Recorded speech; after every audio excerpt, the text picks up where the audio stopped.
Yes, so welcome to 2021. This is our first episode of 2021. I think we talked about this last episode, but I'm like scared to even wish myself happiness in 2021 because 2020 was such a Really? floozy. Oh God. But I'm excited for Big Fish's 2021. Yes. So much in Like store. so much in store, so much new content, so much new topics, or so many new topics to discuss. Like the YouTube channel's out at this point, which is scary. That's a whole new territory, but I'm excited. Big Fish's 2021 is going to be super exciting. And But I really see us gaining some steam this year. gaining some steam. Hello. But welcome to Big Fish, Sink or Swim. I'm Maya. I'm Carmen J. And I'm What we talking about? I forgot. I forgot. What's our intro? I'm a business man. Oh, yes. I'm a businessman. I'm not a businessman. I'm a business man.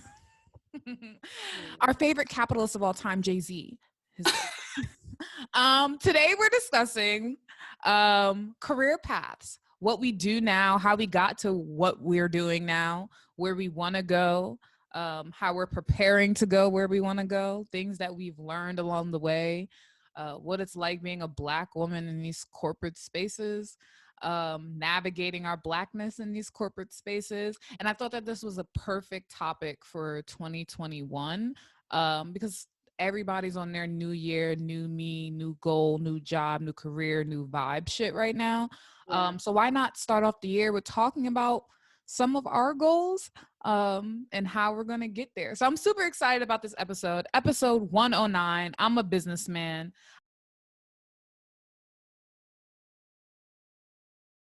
I kind of want to just start off talking about our current job titles and what we do at our places of work. I personally will not be saying where I work. If you know, you know. Some of you probably already know. But yeah, Carmen, what's your job title and what do you do? So I work for a creative and marketing agency, and I'm a senior partner. So a lot of that looks like project management and activations with brands and like brand collabs. Right now, it's been a lot of influencer marketing. And yeah, just finding the perfect merge between two collabs and how we can really drive social impact. So it's like bigger than the collab, but it's like, what are you going to do for the people? Right. But yeah, that's what I do. A lot of it's also been like social media management for brands. And like content creation. But besides my 9 to 5, I have Carmen J Designs, which I hope to like rebrand someday, but right now it is what it is. So I have Carmen J Designs, where I do a lot of freelance work for other brands. I do logos, I do templates for them, digital flyers, etc. And 2020 was such a blessing because I birthed Carmen J Designs out of quarantine, and I've gotten literally so much work just from like off the strength of I like doing, social media posts. I like doing flyers. I like doing cute little stuff for my friends. And I was like, let me see if I can make money off this. And it's been such a journey, so amazing. And I haven't even touched Photoshop yet. So this is like something I'm doing off like free resources. Of course, I want to use Photoshop. I just don't have the money to pour it into it right now. But like, yeah, that's what my 9 to 5, and then that's my freelance. That's your freelance. Yeah, it's funny because me and Carmen work at the same company. I gave Carmen the alley-oop. And that's essentially my job. I am, oh God, I'm chief people officer. I know. That's a bomb title. Like, we're gonna talk about why I am sighing. But yeah, I am chief people officer at the same marketing consulting creative agency that Carmen works at. And what that basically looks like is running all things people ops, and people ops is hiring, staffing, creating strategies on hiring and staffing for upcoming business year based on our current business needs, implementing and creating policies around company culture, PEO, health benefits, making sure our teams are taken care of in that way. So everything related to operations and the people of our company is what I currently do. And I kind of want to get into the steps that we kind of took to get where we're at. Because I think being 24, I'm 24, Carmen's 23, being at our age and already in our industries that we intended to be in, is pretty decent. Like a lot of kids don't get into their field as soon as they graduated college. And yeah, it took me like a couple of months, it took Carmen a couple of months, but it's still like not that bad. I've only been out of college 3 years. Carmen has been out for 2 now. Almost 2, almost 3 for me. So I kind of want to talk about the steps that you took to get here.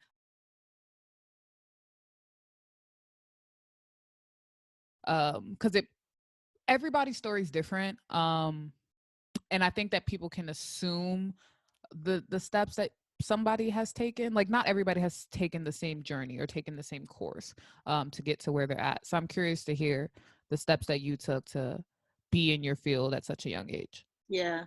So I think it was really hard to figure out exactly what I wanted to do. I just knew it was always like I got my degree in communication arts and Spanish, which are 2 things that like I love. I love the language and I love all things communication arts, creative. But it was really hard to be like, well, what does that look like in a career that's you know, kind of behind the scenes, because I do love these big brands. Like I do love BET, I do love Essence, I do love things in front of the camera, Right. but I want to be like the people who are placing these great talent in front of the camera, or placing these great talent, you know, in position so they could thrive. So I'm like, what does that look like? And I honestly did not know. And I wasn't out of school that prepared me for this type of job. Yeah. I was at a very heavily academic school, which is fine because I went to school to like be an academic. And so when I was trying to be like, okay, how do I build a creative resume at a very heavy academic school where most of the people at our school are either lawyers or doctors? Like that's why you go. That's why you went to our yeah. Which at this, like looking back, it's like, why did I do that? But it all worked out. So yeah, I did radio in college. I was writing for my college radio blog. I, you know, did social for Black Student Union. So I found some ways to kind of make my resume be as close to what I want to do so I can get that creative background. Right. You know, I did a couple photos for the newspaper, that type of stuff. But it still wasn't like, I wasn't getting exposure that like other people at like NYU was getting, or like, right. You know, just experience. But anyway, so I did a lot of traveling, and I did a lot of like documentary work, creative work, to see how I could merge my love for academics and my love for travel and my love for being creative.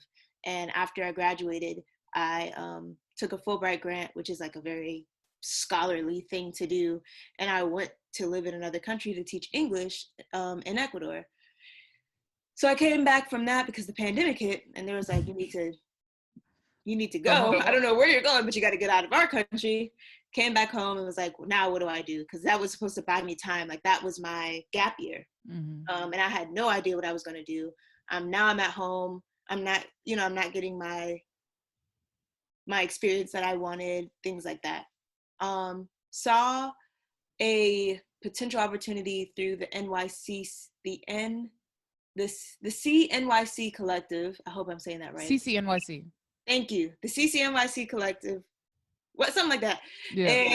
And they had an internship opportunity with The Digital Footprint. And at the time I had not known what it was, but I was like, oh, it's an internship. Like I have a really good shot at this. I may not have the experience, but like, I think I have a really good shot at this. And so I looked it up, and it was a Black-owned, millennial-led creative and marketing agency. I was like, this sounds super dope. And I looked through what type of things that they did, saw that they were from the DMV, and I was like, wow, they're really doing their thing. And I applied, not expecting to get in because I had gotten at least 20 no's by then, got in, and that's really what like catapulted where I am today. Like I learned everything from Danye and Ray. So shout out to them. Hopefully we can get them on an episode. I would love that. But like they really, you know, helped me see like, this is what I want to do. Social media is what I want to do. Brand collabs is what I want to do. Social impact is what I want to do. So I really attribute a lot of my skills and what I know today to them. And obviously the company that I work with now is really refining that. Right. But what about you? That was a lot.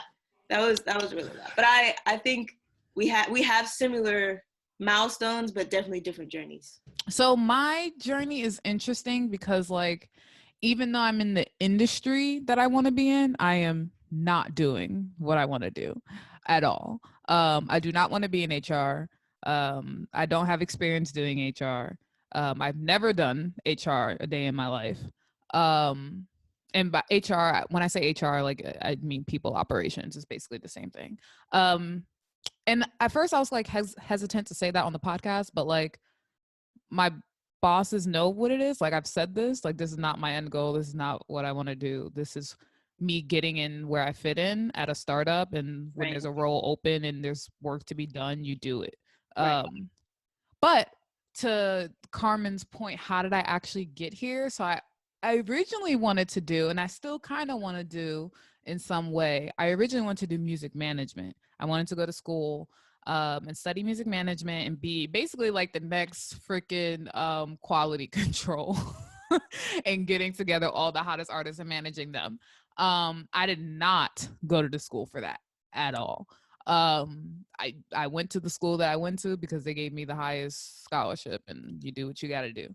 And the closest thing that they had to music management, which was not close at all, but the closest thing that they had to music management was communication arts. So I studied communication arts along with Carmen. I double majored in communication arts and psychology, minored in with a concentration in African American studies. And to Carmen's point, I don't think that my school, and it's not to the fault of theirs, or maybe it is because it is your job to educate me. I don't know. They did not prepare me for this industry at all. In their defense, the comm arts department was really new. Like when I started as a freshman, the comm arts department had been around for like 3 years, Yeah. 4 years. Like it was super new. And at that particular school, it seemed as though the professors that teached or that taught comm art seem more fitting to teach the emphasis of like theater or film and like film and movie studies rather than like public relations and marketing. Like there was no marketing. There wasn't a marketing concentration. Yeah, literally not until my senior year, and you had graduated by then. Exactly. The public relations concentration, which is not the same thing as marketing, but the public relations concentration didn't come till later. And at that point, I had finished most of my degree. So I say all that to say nothing that I did in college helped me prepare for this moment. I did a couple of internships. I did a internship with a nonprofit newsroom in Pittsburgh where I was doing journalism and marketing, and I quickly realized that journalism was not for me. I like to write, but not when I'm forced to write, and writing all the time is a lot. I like to write when I want to write, which is apparently not frequent at all. But it did teach me that I liked marketing. I did like telling stories. Like I like telling untold stories that underrepresented communities didn't get to tell their side often. But journalism wasn't it for me. So I was like, okay, marketing seems kind of cool. So my next internship was PR/marketing for my school. And it's funny because the way that that came about was I actually wrote an article shitting on my school. And it did very well for me. Yeah, like you definitely went viral on campus and yeah, in the area. Yeah. And so when I applied to do PR for the school, one, I was still blocked on all social medias, and I am still blocked on all social medias because of that article. However, who blocked you? The school? Oh, yes. Like when we graduated, people were tagging me in my photo and I could not see it because I'm blocked on everything. Like Twitter, Instagram, like I'm blocked.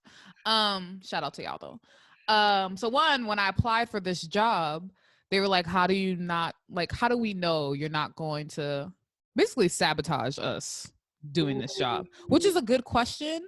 But my rebuttal to that is I didn't say this, but y'all are not big enough for me to get something out of sabotaging y'all. One.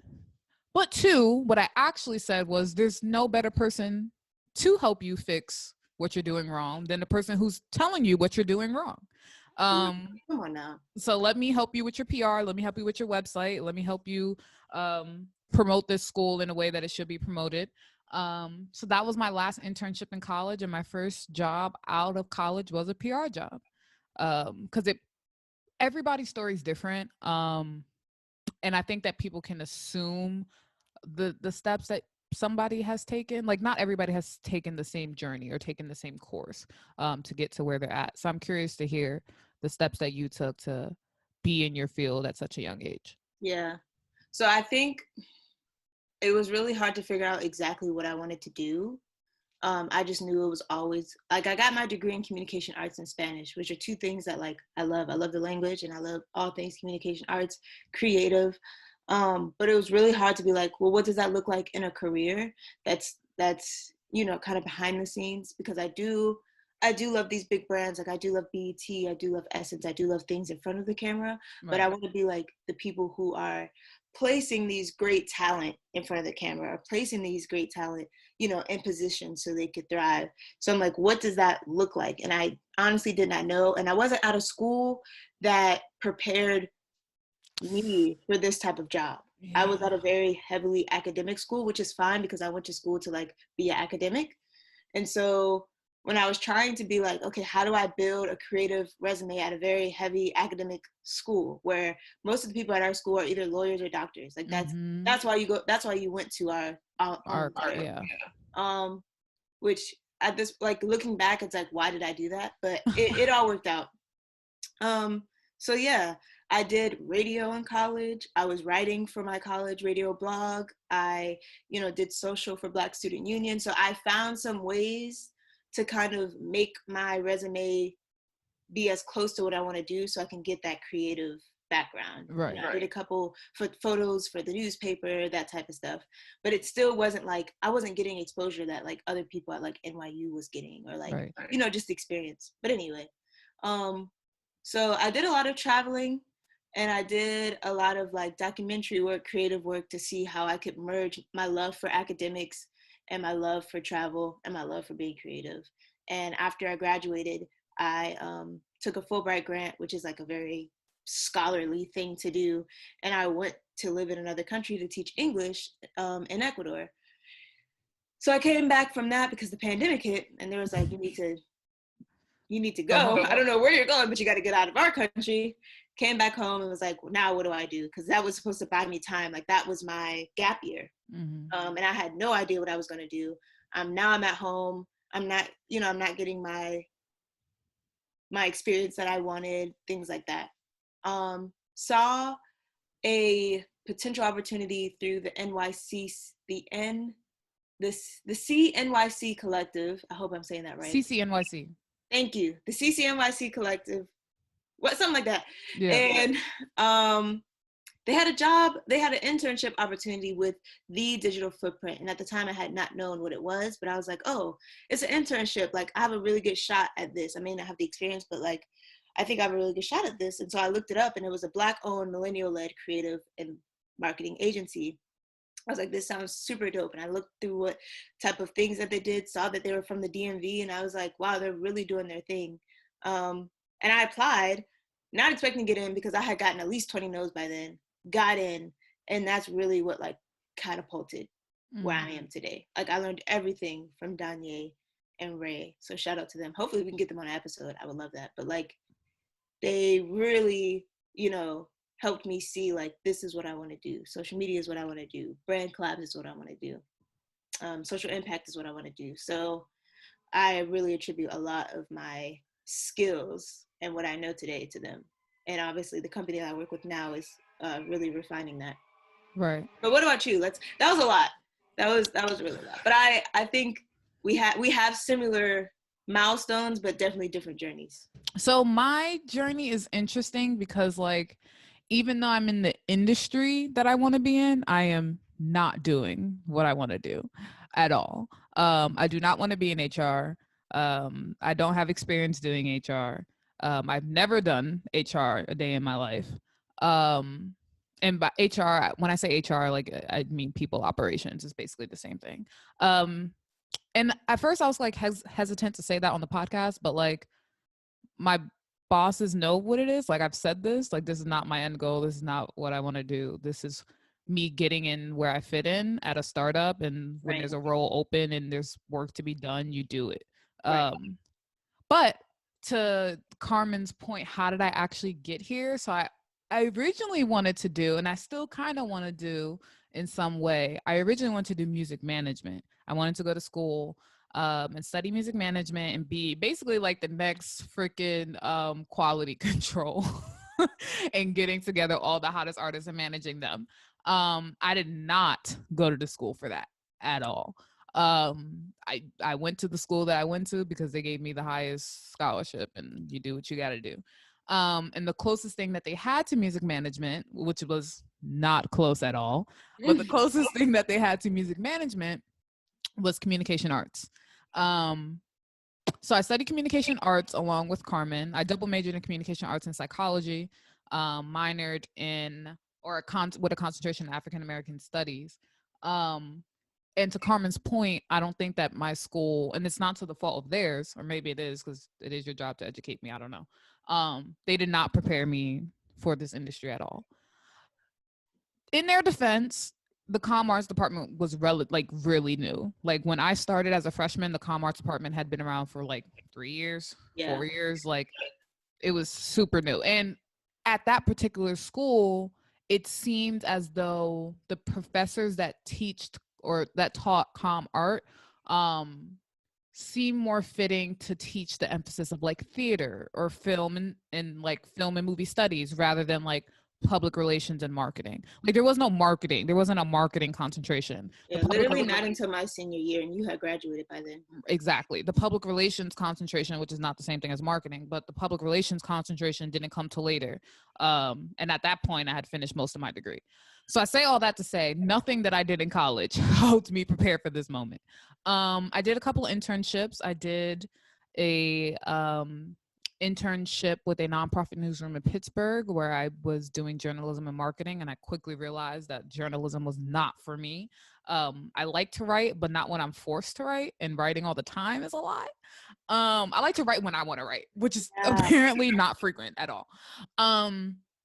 But it did teach me that I liked marketing. I did like telling stories. Like I like telling untold stories that underrepresented communities didn't get to tell their side often. But journalism wasn't it for me. So I was like, okay, marketing seems kind of cool. So my next internship was PR/marketing for my school. And it's funny because the way that came about was I actually wrote an article shitting on my school. And it did very well for me. Yeah, like you definitely went viral on campus and in the area. Yeah. And so when I applied to do PR for the school, one, I was still blocked on all social medias, and I am still blocked on all social medias because of that article. However, who blocked you? The school? Oh, yes. Like when we graduated, people were tagging me in my photo and I could not see it because I'm blocked on everything. Like Twitter, Instagram, like I'm blocked. Shout out to y'all though. So one, when I applied for this job, they were like, how do we know you're not going to basically sabotage us doing this job? Which is a good question. But my rebuttal to that is, I didn't say this, but y'all are not big enough for me to get something out of sabotaging y'all. One. But two, what I actually said was there's no better person to help you fix what you're doing wrong than the person who's telling you what you're doing wrong. Come on now. So let me help you with your PR. Let me help you with your website. Let me help you promote this school in a way that it should be promoted. So that was my last internship in college, and my first job out of college was a PR job for a tech company, and it paid crazy, man. It paid so well. I miss that job. Like, I don't miss the work culture at all, but I miss that salary. When we got free lunch every day. Really? They paid for it, or they brought you lunch? Well, what they did was, like, there's a website called Seamless, which is like Grubhub and like Uber Eats. You'll get $15 towards your meal every day. So you can order anything, anywhere, off of Seamless. And $15 is going towards your lunch. And if it's over $15, you just pay the difference. You just pay the difference. Yeah. Free dinner for overtime. Every overtime. Anytime you're doing overtime, you can order free dinner. $20 towards your dinner. Like, that corporate life, let me tell you, it sucks. But that corporate money? Sometimes I think about whether it's worth going back, child. But yeah, those are sort of the steps that I took to get where I'm at. So, like, how did I end up at my current company? like I said, out of college, I did the PR job. My entire marketing team, because I technically was on a marketing team, got fired except for me. Fresh out of college. So your face is how I look. So I was like, okay. Like I didn't know what to do. And then like with PR specifically, the whole point of the job is to like get you in publications and get you in magazines and etc. I have no connections. Like I'm literally 4-5 months out of college. Like I graduated August. I'm at this job like doing this October. My entire team gets fired. So I didn't know what to do. So I was like, maybe I should find a new job that'll actually teach me. Cause like I was going to work, not doing anything, which like some people would like some people wouldn't mind going to work, not doing anything, getting paid to not do something. But to me, it was a waste of my time. Like if I'm going to invest 8 hours somewhere, I want to get something back. Like I want to be learning something. So I was like, let me look for another position. Somebody who ended up leaving, who's on the marketing team, was like, hey, my friend is starting this progressive, in quotes, because can politicians be progressive? I don't know. Progressive PR firm for politicians. I know you want to get into politics. I thought at the time, don't drag me. I think you'd be great for the position. I'm going to do an intro. She did the intro.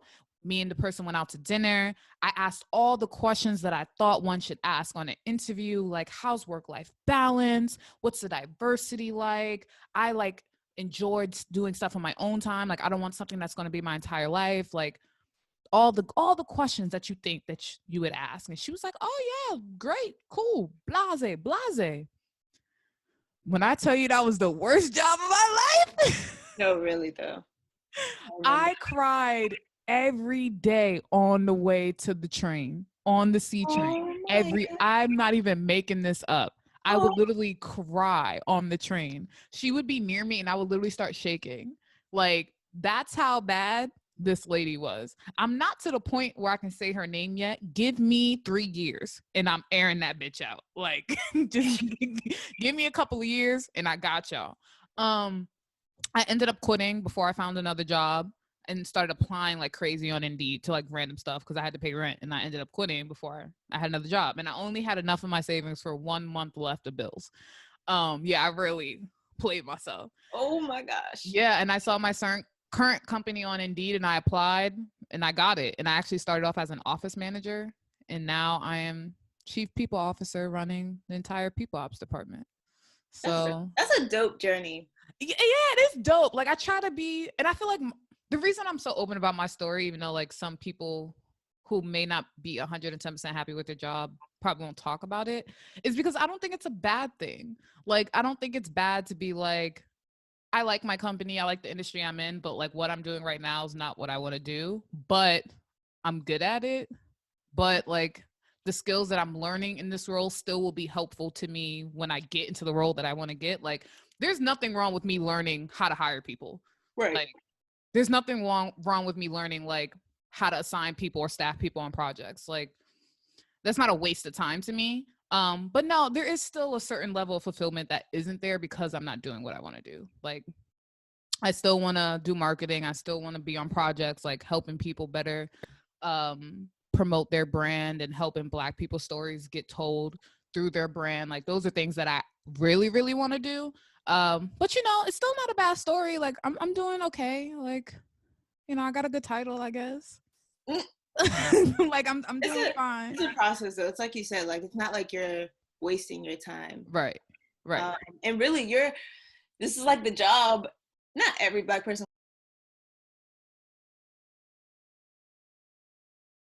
wants, but it's like you get to put people on. You know what I mean? You have the power to put people on.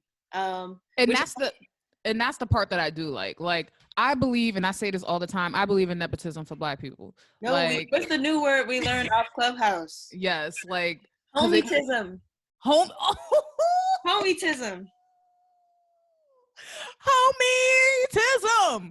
Yes. No, I believe in homietisim. Like when Carmen was like, I'm trying to get to New York, I said, I bet. Like we're going to figure it out. Like, no, I believe in homietisim. Because at the end of the day, rich people and white people do it all the time. Yeah. No, honestly though, if we're being honest, that is the only way I got any of my opportunities. The only time that homietisim did not work was for the digital footprint. And I don't know how I was, you know, the gold star out of the bunch, because they got hundreds of applications. But like ever since then, the opportunities that I got, the interviews that I got have been because I've been referred.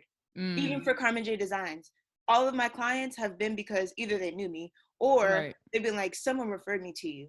Like it has never been off the strength of, let me apply. And it's like, I have the skills or they wouldn't refer me, but it's like Homietisim. Yeah. Because I cannot, when people are like, oh, it's about your network, not your net worth. I didn't really understand that until I kept getting no's. And the only times I was getting yeses is when I was getting referred. Like that was the only time it started making sense. I'm like, it really does not, your resume could be spectacular. You could have the experience. But if you don't know somebody, you're not getting in. Yeah. And I used to feel really bad about that because it's like the chicken and the egg. When do you get to know somebody? You have to get in the door first, but like people don't want to let you in the door. For me specifically, I would have to say it's a combination of the two. Like my first job was strictly off of Indeed, but like I wanted it because the person, I didn't want to work at a fintech company. Like the hell, what do I look like? But I wanted it because the person who was leading PR, and at the time I thought I wanted to do PR, was well connected. And she even said to me, she was like, what do you want to do? Because I know you don't want to be working for a mortgage company. Because she was like, I don't want to be working for a mortgage company. So like, tell me your goals. And I told her my goals. And at the time, our goals were aligned. And like, she still shows up for me for to this day. Like when I quit that other toxic job, I hit her up first and was like, I need a job. like yesterday. And she actually, when she left the company that we were working at together, she actually was bringing me with her. And I ended up saying no to take the toxic job. That's the wild part. Yeah. So like I had my fair shares of applying. But I've also had my fair share of Homietisim. I love that. I'm taking that. But yeah, no, I believe in nepotism for Black people, aka Homietisim, the new word that I just learned. So that is the good part about my job. Like I'd be pushing back about diversity, putting people on that may not necessarily always get the opportunity to get put on.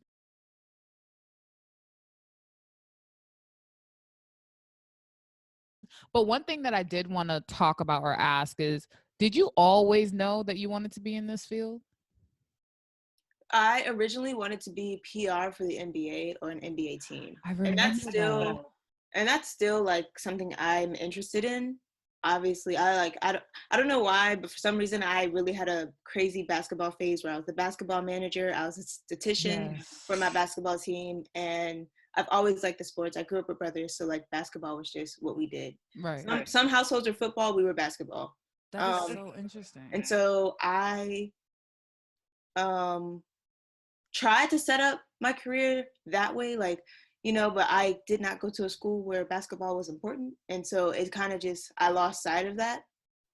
But yeah, that was the original. I've always wanted to be in the realm of like performance. And I don't know, and it's not that basketball is like a performance, but like they at some degree are celebrities, and they themselves are brands, and like they collab with like NBA Cares, and like John Wall, for example, has his own he has his own like nonprofit where he's paying people's rent in Southeast, which is where I live right now in DC. So it's like they themselves are brands, and that I feel like I've always been intrigued by that. Like you said, like I've always been intrigued by stories and brands, and I feel like in that realm, I just liked stories. Like my first crush was Allen Iverson. Like I remember that was everybody's first crush. Please no. I remember writing his name in 5th grade, like in permanent marker on my arm. And I don't know why. It's just like I don't know why. I've been drawn to the stories. So that was my original goal. But I still feel like I'm in the game. I'm in the field of it, and I don't think that is too far. Like I definitely feel like I could do that. But I would like to work for like a Black-owned creative marketing agency that works with other Black-owned businesses, or and if it's not, like bigger businesses and brands that are putting on Black people. That would be the end goal.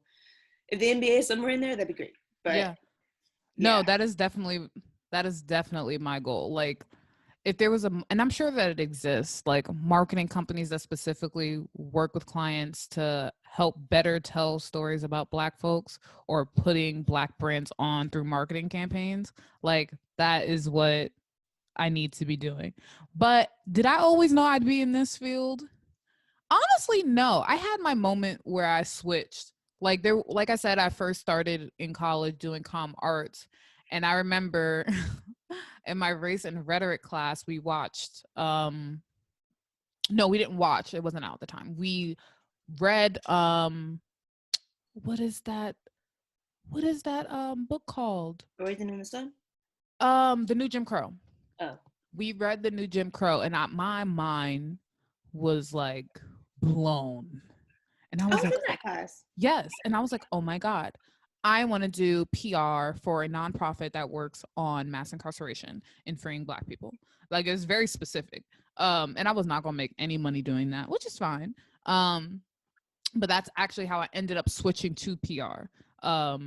And getting PR jobs and like then working for a PR firm that worked for politicians, because like that was my end goal, was to work for an organization that focused on mass incarceration.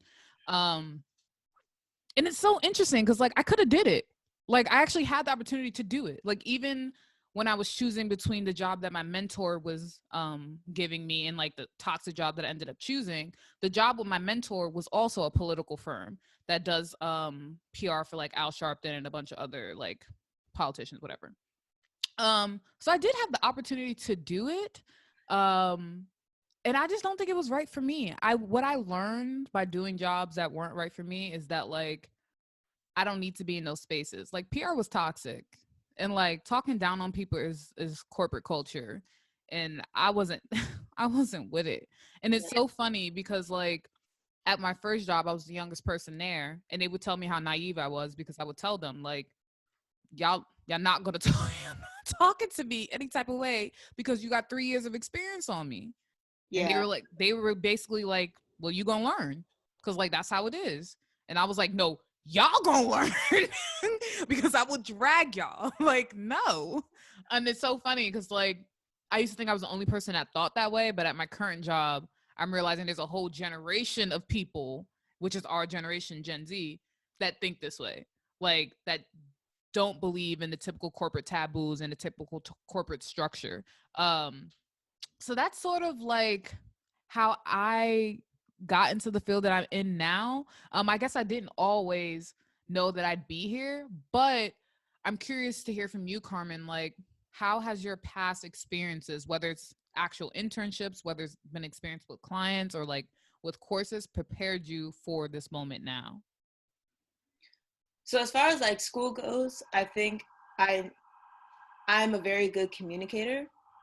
And I know how to pitch what I want, and I know how to, speak intelligently and reference things that I've learned in school to make me build that credibility. So like school gave me credibility. Fulbright gave me credibility. My grants abroad gave me credibility. Not that makes me smarter than anyone. Right. It's just the fact that I had that opportunity, I took it, and people make it seem that like, oh wow, she's done this, and so like she's important or she has credibility. Right. But that's really what school did for me. As far as like the other things, like as far as what I learned, it's that you really want people to make you feel like you can give them that special something. And that's what my other jobs made me realize, that like, what can you offer that no one else can offer? And it's really, and I used to be like, there's not that one thing that I can offer because like I'm a jack of all trades, a master of none, whatever.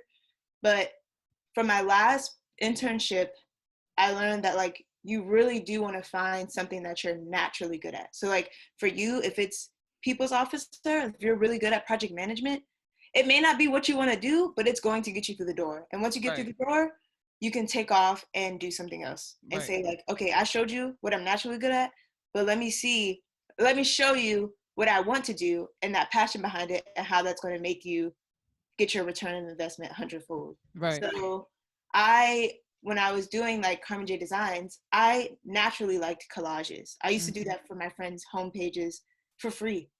And I used to do like just different quirky stuff on my own, and I wouldn't show anyone. And so that was what I was naturally good at. But I would love to run an entire page, which I mean, I'm doing with Big Fish, but you know, work and stuff, I can't be Right. fully present. Right. But like, yeah, I would love to just take that over. I love figuring out, so this platform is changing. How can we capitalize off of that? Or brands in general, like what's the brand story? So I learned that like sometimes school, we did not need school to do what we're doing now, period. No. We did not need school. I did not have to get into debt to know that like saving your post is going to boost the algorithm. I did not need school for that. But it gave me credibility. It got me through the door. So that was the biggest thing that I learned, is that people are big on what makes you credible. Why am I listening to you?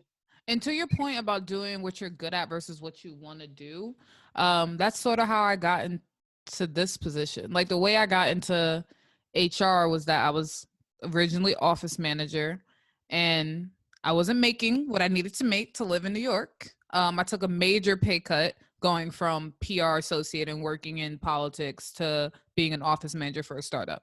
And I knew I was going to take a pay cut, but I know it's going to be like that. I'm not going to hold you. I know it's going to be like that. So I was like, how can I position myself as a leader where they're going to have to pay me more?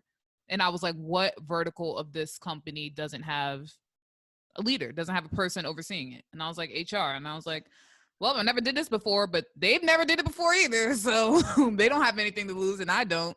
So I just started doing it. And they eventually just kept asking me to do it. And now I'm running people ops and running HR. And that's going to get me into the door to do things that I actually want to do. Like as CPO and being like C-suite in a company, I have the ability to be like, hey, put me on this project. Like, even if I'm not actually the person pitching the ideas and brainstorming the ideas, I'm on the project learning, like, and listening to y'all pitch the ideas. Like, because of the level that I'm at now, I have the ability to be like, oh, put me in this group chat so I can see what y'all are talking about.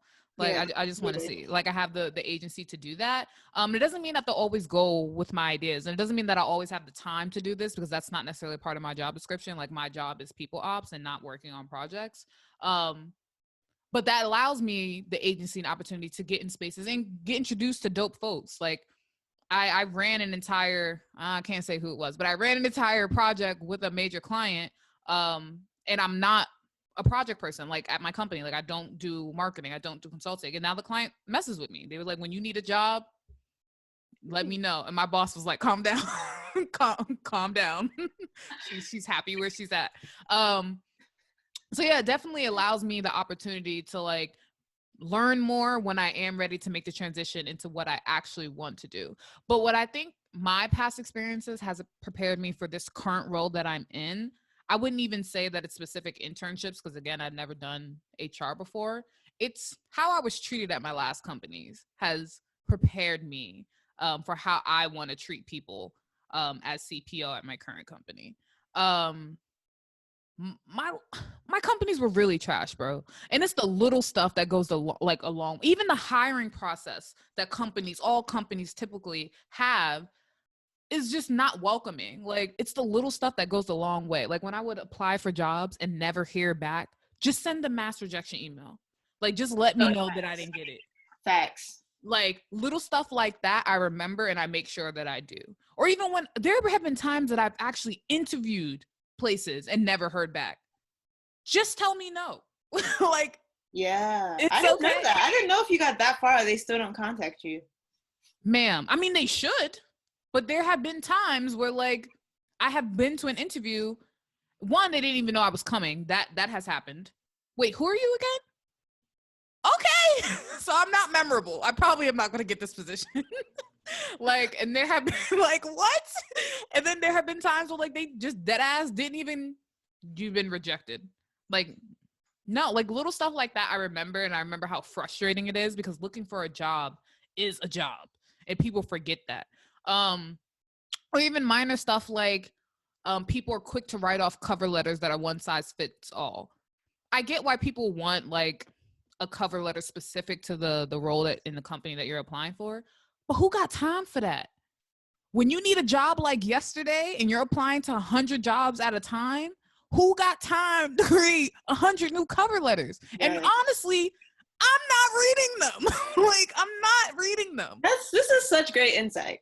Like, and I but thought they were reading them. that's just me. Like, based off the stuff that I went through, like, I'm not doing that to other people. So like when I put up jobs for my company, I don't even require cover letters. And when people look at them, like, I mean, when people submit them anyway, I don't read them. And another thing that I've learned is that like you can write yourself into amazing things, but I think the real thing is like, show me what you've done. Like you've managed so-and-so, where's your portfolio? Like show me. I'd rather you show me and be like, here's what I've done, this is what it did, and instead of just writing it out. Like if I'm looking for a copy editor, yeah, right, I need you to write, because that's your portfolio. Yeah. But if I'm looking for someone who does something else, I want to see it. Yeah. And I will say, like, if there's a job that you really, really want, go ahead and write the new cover letter. Just because like you never know, like everybody's different. You never know if that job actually gives a shit about the cover letter and etc. At my job, I'm not reading it. Like I might skim it. I'll skim it. I will skim it because sometimes like people will copy and paste and forget to like change the company name and the role, and that's just like you don't pay attention to detail, and then like are you good for the role? Yeah. So then I do skim them. But I'm not reading them in depth. Like I'm not. And I would never forget somebody said to me, well, why are you, because I was like, you know, that's unfair. I feel like it's unfair to write a new cover letter for every job when people like, I literally applied to 100 jobs at a time, like in a week. And somebody said to me, well, why are you applying for 100 jobs at a time? Because I need money. Like, because I need a job. Like, that was such a privileged thing to say. Like, because I need to work, because I need to pay bills, because I need to eat, because my student loan start in 3 months. Like, what are you saying? I don't even know what that means. Like, but I say all that to say, like, my past experiences in looking for a job and seeing how HR or companies handle certain situations in my previous jobs really affects how I move as a leader in people ops at my current company. And I just, at the end of the day, I just want people to feel seen. Like, I think it's so easy to not feel seen and not feel heard at your company. So I try to be like the connection for that, or the connector for that.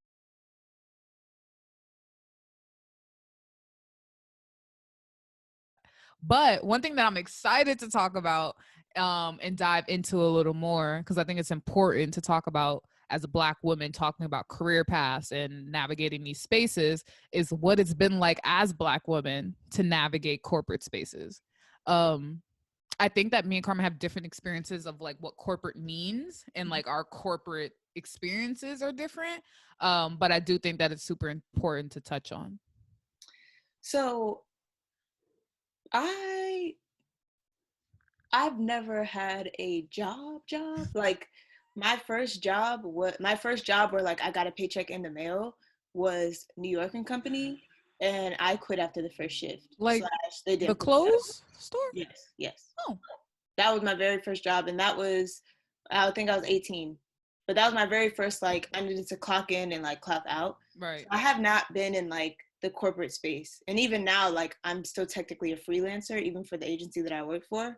I still work for myself, which gives me a lot of flexibility. Like, I don't have to worry about internal operations. I just need to show up and do my job and give the deliverable. Right. But I have been in the corporate situation at like school where that's been really frustrating, or my experiences were, I was gaslit all the time. And as Black people in corporate spaces, that happens. You get gaslit. Like, and for people who don't know, it's, and you can probably explain it better because you're a psychology major, but it's like, they will give you like the green light, like they will give you the green light to do something, and then double down and be like, that was actually not at all what you were supposed to do, or that's actually, you are real crazy. Yeah. Gaslighting is basically like making somebody think that something wasn't done or something wasn't said, like something didn't happen. Like it's making somebody believe one thing when you intended another, and knowingly intended another. Yeah. That's typically how you describe it. Yeah.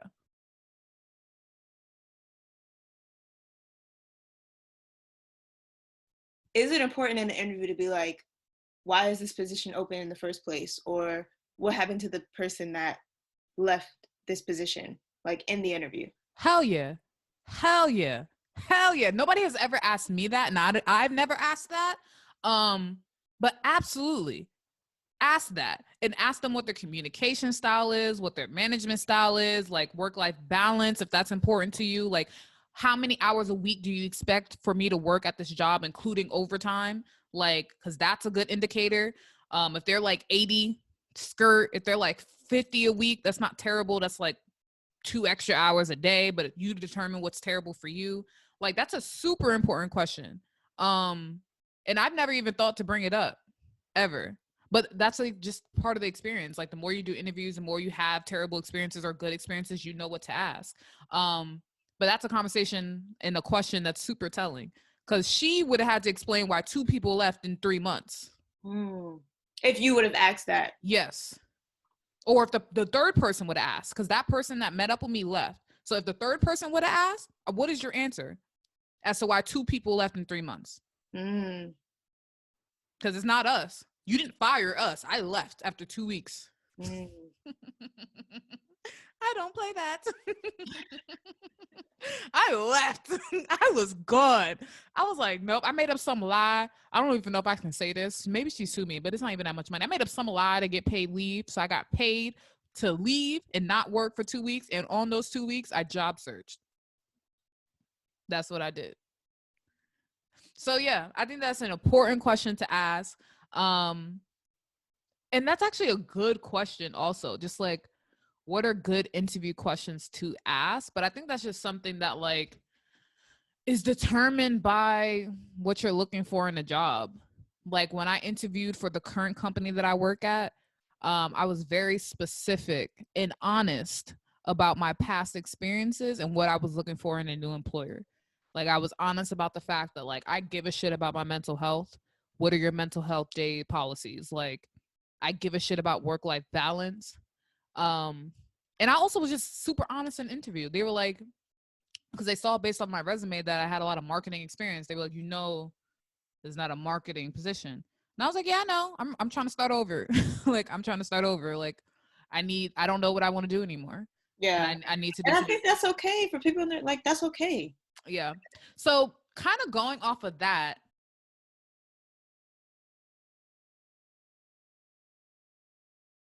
what is one thing that you would change about the business world? And when I say business, I don't mean like corporate. I mean like within your field. What is one thing that you would change about the business of your field, I guess? I feel like that's a hard question to ask, because a lot of what I know now is just from exploring it more. Like, I wish there was like a me and you in college who kind of knew, like, these are the pages to follow. These are the people who are doing what you want to do. My biggest thing is, like, follow people who do what you want to do, and take a step further, like, comment on their stuff, DM them, like, be a genuine, like, person who is engaged, as if you're, act like you're their friend, even though they probably don't even know who you are. Because when it gets to a point where, like, a position is open at their job, or they post a thing, you could be like, I've been following you since XYZ. Yep. And I think I would be a great fit, blah blah blah. So I feel like it's not even something that I would change. It's just like, I felt like I had no, like you said, like, I was walking in a dark room just looking for a light. Right. And I had no idea what that looked like. I had no idea what the resources were, who the people to follow, the agencies to follow. Like, a lot of it was like, I just did not know. Right. So if I could change anything, for people who are in college, there should be a department for what we're doing, for like creative marketing, just a specific major for creative marketing, or a specific major for social media management. Like, that should be a major. People are like, there are people who are making $1 million businesses off of Instagram, YouTube, Twitter, etc., etc. Yeah. Why isn't that something we're learning? Right. And even before that, in school, in high school, why aren't we learning how to do taxes? Why aren't we learning how to, get our own jobs, or be on our own 2 feet? Or if college is not the right way, or not the right way, but if college is not your choice, how can I still be a productive person? Because right now, like, I was just taught, I did not have an option. College is what I was doing, whether I wanted to do it or not. I wanted to do it, but even if I didn't, it was not an option. Yeah. because that was just told to them, like, well, you're in the position where you are because you did not go to college. But I think that's not necessarily true. Like, most of my friends are, you know, they got generational wealth. Yeah. Their parents owned it, kept it in the family, and, you know, now they have a platform, or now they have, you know, right. A lot of it was stuff I didn't know. Yeah. I'm trying to make. That's super important, but I think it's interesting because I also agree that college is not for everybody. And I also think that for a lot of us, college is a waste of time. Not for everybody, because there are specific industries where, like, in college, you're going to, like, when you go to medical school, you're learning how to be a doctor, right? Like, so, like, certain fields, like, it makes sense. But for a lot of us, college was not helpful. And I don't believe that college is for everybody or should be pitched as if it is for everybody. But it is also a fact that, like, us Black folks not going to college often takes us out of the ring for a lot of shit. So it's like, I'm down for whatever people decide that works best for them, but I think it's also important to keep in mind that if as a Black person you're not going to college, shit is already hard for us, but it might just be a little bit harder. But if you're willing to put in that work and put in that time, then more power to you. But for me, I think what I would change, I have a different perspective of the business world in comparison to Carmen. Being C-suite at a company, you get exposed to a lot. You get exposed to how clients really act. You get exposed to the business side of things that you won't necessarily see as an everyday full-time employee. The main thing, I really set that up like I was about to say something spicy, and I'm really not. The main thing that I really want to get rid of, and I feel like any of my coworkers could really, like, attest to the fact that I hate this. Business people talk over each other all the fucking time. Yes. I hate that. You're not, stop. You're not going to talk over me. I think that's just people, there's a personality type, and people who feel like they always need to be heard over others. Yes. So yes. I think it's a little bit of privilege, and some people just have that personality. Yes. So if you notice, a lot of people who talk over, who are just literally, like, as you're talking, they will talk, are people who have privilege, who feel like what they're saying is more important. Yeah. And I've also been in an experience where, like, they think that they know what you're going to say. Yeah, and I got it, because we're going to That's actually not what I was going to say. So let's run that back, Turbo.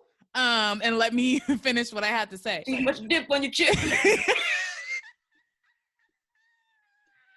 Too much dip on your chip. Too much dip on your chip. That is hilarious. You got too much dip on your chip. I'm crying. Don't cry. She really is crying, y'all. Yo, cuz I was not expecting that too much. Like, that stuff makes me so mad, bro. Like, I just be in a meeting like this, just waiting for them. So what I was saying was, like, you do that all the time. Cause why would you? Yeah, Maya will be talking, she'll be cut off, and she'll be like, That's literally. So what I was saying was, cause did your mic? And now sometimes I'll be like, wait, can you hear me? Cause you talk over. She's like, oh, maybe it's because y'all didn't. Maybe I wasn't hearing me. Let me. I don't know if you heard me. Yeah, no, because I was talking and you just happened to purposely cut in. Yeah, because what?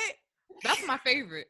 That's my favorite. Wait, no. Is my mic not on? I couldn't tell because you kept talking. No, you really do be saying that. This is not just an example. She really do be saying, can y'all see me? Or can y'all see me? You see me, I see you. We both looking like big old Barneys. Wait, can y'all see me? Cause what? Nah, not the foundation running. Oh Lord. That is super funny because that is so disrespectful to me. I just don't like feeling disrespected. I don't think it really has anything to do with business at the end of the day. But a lot of business people are rude. Period. There's a correlation. Like, a lot of business people are rude. Like, my last CEO, 2 jobs ago at the fintech company, he literally told me, like, the only way to get shit done is to be mean to people and be rude and to yell at people. And I said, I didn't believe it. I just was not about to argue with the CEO. I was like, and he would yell. Like, he would call people the R word. And I would just be like,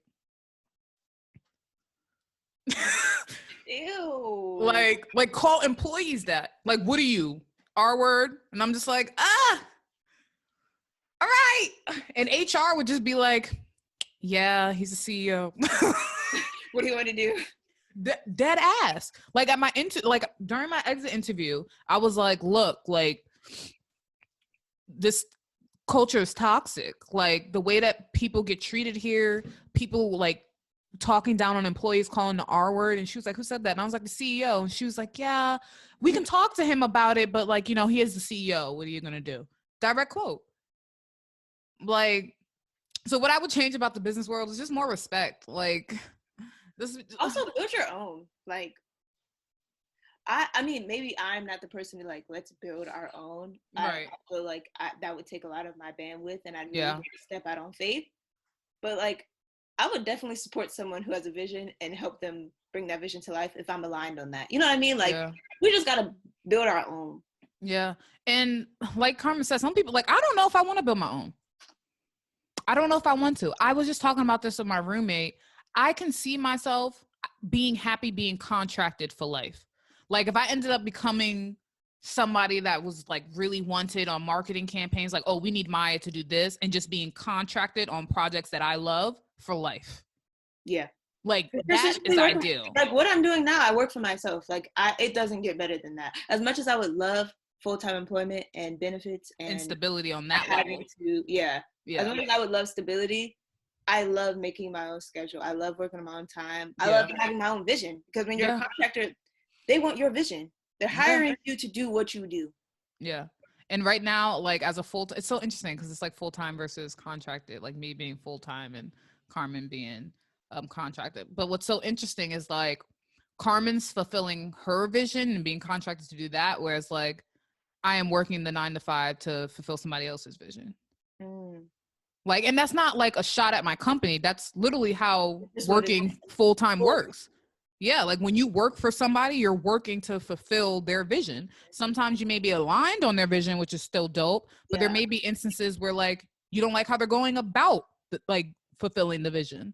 But it's their vision, but it's their vision. So you just gotta like, you could say something and they can be like, yeah, but no. No, literally. And that's happened to me, and I just gotta eat it.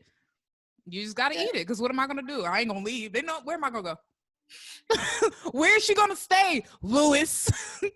Where is she gonna sleep, Lewis? Like, where am I going?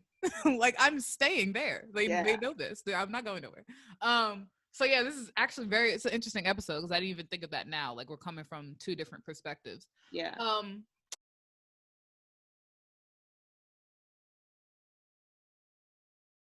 But the episode's sort of ending. So to wrap up, I kind of want to ask some closing questions that relate to where we see ourselves going.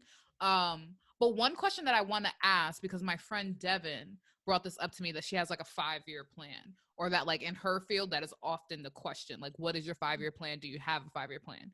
Do you have a 5-year plan? And if so, what is it? But if you don't, why don't you?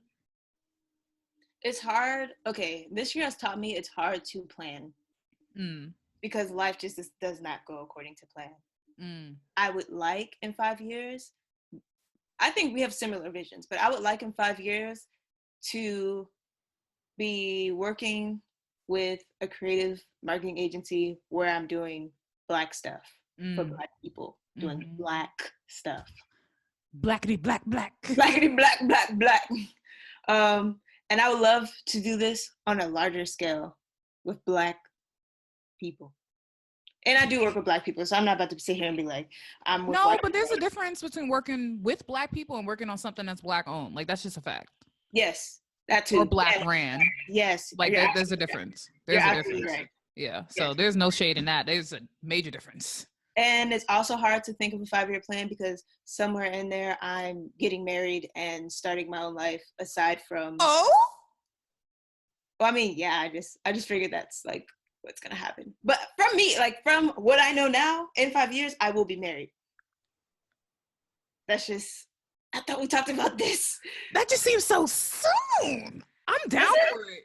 5 years, that seems, how old are you, Carmen? No, I'm not saying don't get married. Kenny, I'm not saying, I'm not telling her not to get married. But like 5 years is around the corner. It is. I mean, in 5 years, I'll be almost 30. I see what you're saying. I'll be pushing 30. I see what you're putting down. You know what I mean? So it's like, yeah, I'm gonna be married, period. But the other side to that is, what does married life look like for someone who's on the go, for someone who's doing contract work, for someone who, wants to be traveling across the East Coast to LA doing these different brands? What does that look like for a family that I'm going to eventually start for my own? Right. So I'm still figuring that out. All that to say, my 5 years plan is to be established. I want to make enough money to not have to resort to a 9 to 5. I want to make enough contracted money to not have to resort to a 9 to 5. Or if I am doing full-time employment, I want to be working for a company that is either extremely aligned with my values or working with blackity black stuff. Yeah, no, that's so interesting. A part of me doesn't have a 5-year plan. I got a 3-year plan, but even then that has since changed. So I wanted to go to business school and major and get my MBA. So I'm studying for that, taking the GRE in a couple of months. I don't know if I want to go to business school anymore. Because why spend all this money when I don't want to own a business? Like, I want to understand how businesses work. Yeah. And I want to be able to, like, at my current job, like, there's a lot that, like, my boss doesn't ask me because I don't know it yet. And sure, I could take the time out of my day to learn it. But I'm not going to. But if I'm in school, you're so profound saying this, but I'm not going to. But if I'm in school learning this, I'm forced to sit down and do it. But is that enough? Is that enough to pack on an extra $30,000 debt when I don't know if I want to own a business? Yeah. Like I literally just said, like, being contracted would be ideal for me. Yeah. I don't need an MBA for that.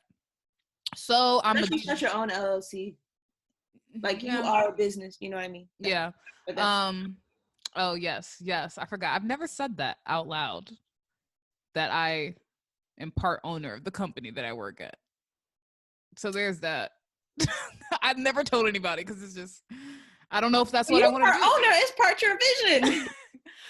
Fair point.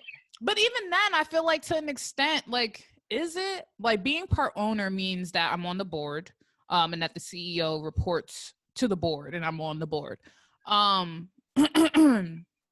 But it's still in a way his vision, like the things that on an everyday level, what he says will still override what I say. And not every decision he makes has to go to board. So like on a board level, like, yeah, I can be like, no, I don't agree with that, but it's still majority rules. So like, it still depends. I got you. So, like, to me, it still feels like it's his vision, which is okay because it's his company. But yeah, back to my plan. I don't know if it makes sense for me to get an MBA. I'm originally thought about going back for marketing, which some people think is a waste of money, because what you do in a marketing degree you can get from experience. But to me, that seems like an investment for something I'm actually going to use, especially if my school didn't set me up for a marketing job at all. And now I'm not doing marketing in my everyday job.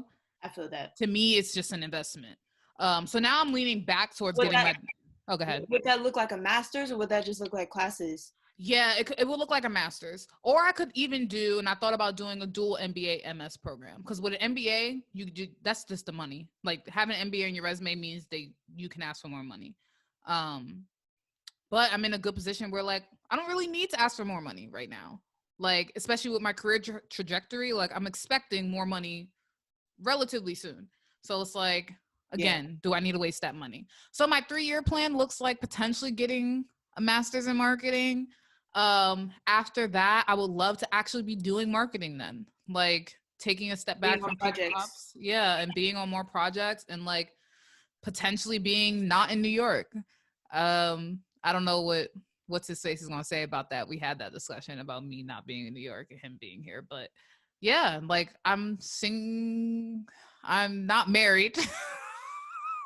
So it's I'm not married, so like I can really do what I want to do and go where I want to go. And like I've always been too scared to travel, and it's like now's the time. Before I start popping out kids, like now is the time. Like I regretted not studying abroad in college. Like don't be too scared to do it now, especially if my company's opening up offices in LA, or now COVID has made it more. That would be so dope. I know. And now COVID has made it more acceptable for a lot of companies to work remote because a lot of companies weren't about it before.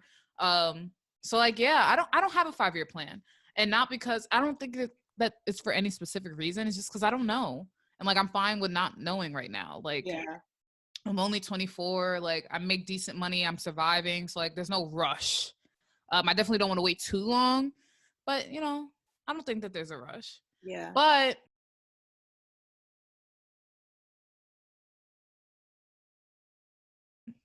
I kind of want to end with us talking about our 2021 career goals and then giving tips to other 20-year-olds who may be stressing about not being where they want to be.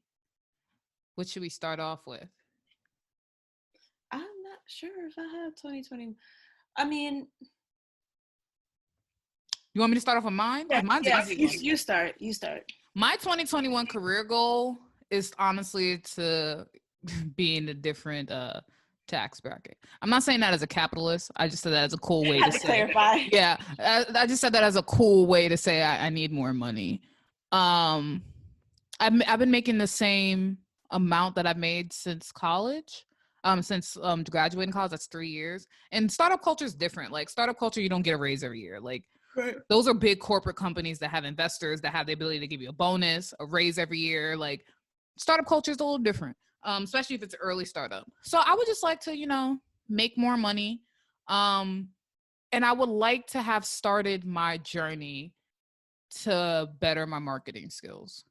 Like whether that's my applications are sent into schools, like I accepted an offer from a school, I'm starting, like something needs to get done for me to have started. And this is not my career, but my passion project is Big Fish. And I want to just see it grow. Like I want to see people watching our videos. Like I want to see people engaging with our content. Like I want to see people laugh at the shit and like repost it, and not repost it because we're friends, right? Like we get a lot of that, which is okay. Like support your homies. And that is great. But I want to also get support because I'm producing quality content. Yeah. Not because I'm popular or because people like me, you know?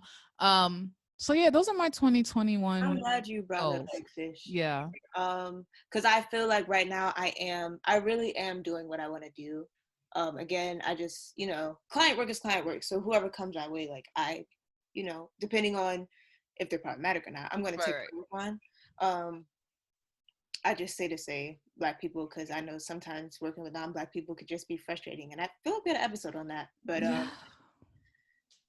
yeah, when we started Big Fish, I envisioned us, you know, hosting our own like HBO series, or hosting like poetry slams or music competitions, or interviewing or clients, not clients, but like talent and musicians and like big stars. Like I see people wanting to be on our platform, and I'm only saying this to give you guys reference, but they are problematic. But like the Breakfast Club, people go to them for their like platform to be, I don't know what the word is, to be elevated almost. Elevated, yeah, thank you. And everybody, like politicians, musicians. Yes. I want Big Fish to be the platform for people to be like, oh, I need to be on, like, I need to be talking to them. They know what they're talking about. You know what I mean? So for Big Fish, I see a big shift. I see more consistency for us. I see our page going up. I see on several platforms, Twitter and YouTube and Instagram. That's kind of like what you said. Like, I feel like we saw what we can do this season, but next season's going to be a whole nother beast. So I'm excited for that. Big facts. Any career goals? That is career goals. You're Look right. Gosh, y'all, I just poured my heart out into this vision. She said, but a job. Listen, Big Fish is a vision. You ain't got to tell me. I know. So to end off, Carm, any tips to the 20-year-olds who may not be where they want to be yet, or even are just struggling to keep going because they are where they want to be, but they're not 110% fulfilled? Like, that's anything? Because those people exist, man. I know. You have time. I know a lot of our generation, it's like, dang, but she got 147,000 followers. But dang, she started her own and is on Forbes list at 12. So like, and we work with like I'm not exaggerating when I say all these things. We work with these types of people. We work with these people.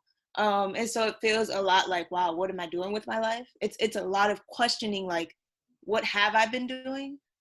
But you have time. Mm. And if you notice, the people who really be pulling strings, no one knows about. So it's like, it's okay if you don't have this like huge platform, but the people who really be pulling strings, they stay anonymous. But, and that's another thing I'm learning, like, especially on Clubhouse, like, someone will come into a room and Beyonce's not on here, but Beyonce will be like, oh my God, Carmen, bring her up on stage, and then everyone's like, but who is that? Right. You know what I mean? And then it's like, and they don't have a following, they don't have, but they are pulling strings. So it's like, it is okay to not have the quote unquote metrics of success that you feel like everyone has, because that is not determining anything.